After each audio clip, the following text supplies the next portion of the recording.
De leerlingen van Montessori School Venray planten maandag in samenwerking met IVN Natuureducatie een voedselbos op het schoolplein.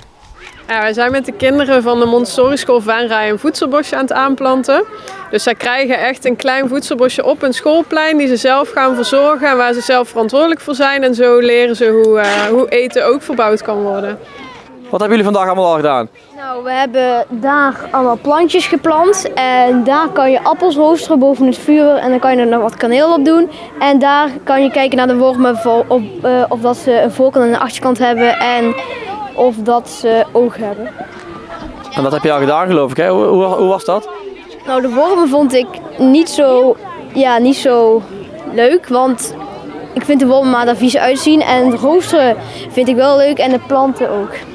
Oh, jullie hebben ook les gehad vanmorgen, wat hebben jullie daar verteld? Wat je allemaal 's avonds eet, bijvoorbeeld een aardappel, die komt dan ook uit de grond. Is het eerst ommesten, zaadjes geven.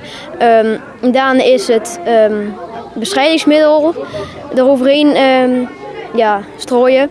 En dan gaan alle beesten weg en dan blijven er nog gewoon normale aardappelen over. En dan zo gaat het helemaal op het veld en dan krijg je het uiteindelijk in de supermarkt en dan kan je het kopen. En is het dan de bedoeling dat je ook dadelijk dingen kan eten uit het voedselbos? Ja, dat kan. Wat kun je dan zo al eten straks?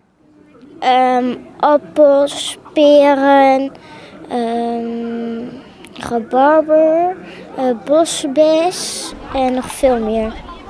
Nou ja, dus vaak, ze kennen bepaalde groenten wel. We hadden het er in de klas ook al even over. Hè. Ze eten veel aardappels en groenten en vlees. Maar de meeste van die groenten worden natuurlijk op een hele andere manier geteeld. En dit is zeg maar een meer duurzame manier van voedsel verbouwen. Waar je ook ander soort eten weer krijgt. Dus ja, om ze daarmee kennis te laten maken wat ook kan, is natuurlijk een hele leuke manier. Ja, en hier wordt vandaag het voedselbos ontwikkeld. Krijgt dat nog een vervolg van het IVN of is het dadelijk de zorg voor de school? Nee, we komen in het voorjaar terug. Dus ze hebben nu een eigen plantenpaspoort gekregen waar ze mee aan de slag gaan. Ze hebben allemaal eigen soorten waar ze verantwoordelijk voor zijn. Dus als het dadelijk tegen de zomervakantie komen we terug, dan gaan we echt alvast proeven van de eerste oogst. En daarna hebben we dus de lokale IVN-afdeling die de lessen overneemt. Ja.